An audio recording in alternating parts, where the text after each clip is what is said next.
સુરત દુષ્કર્મ કેસમાં જેલમાં બંધ આરોપી નારાયણ સાંઈને લઈને મોટા અપડેટ સામે આવ્યા। સુરત દુષ્કર્મ કેસ જેલમાં બંધ આરોપી નારાયણ સાંઈને લઈને સામે આવ્યા મોટા અપડેટ। દુષ્કર્મ કેસમાં સુરત જેલમાં બંધ નારાયણ સાંઈની પિતા આસારામને લઈને મોટા સમાચાર સામે આવ્યા છે, કેમ કે નારાયણ સાંઈના પિતા આસારામને મળવા માટેની હંગામી જામીન અરજી કોર્ટ દ્વારા ફગાવી દેવામાં આવી છે।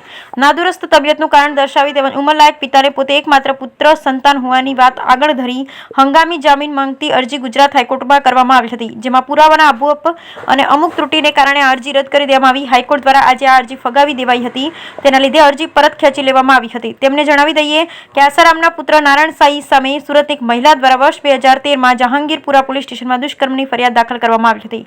નારાયણ સાંઈ સામે સુરતની સેશન્સ કોર્ટમાં વર્ષ 2014માં કેસ દાખલ કરવામાં આવ્યો, જેનો ચુકાદો વર્ષ 2019માં આવ્યો હતો।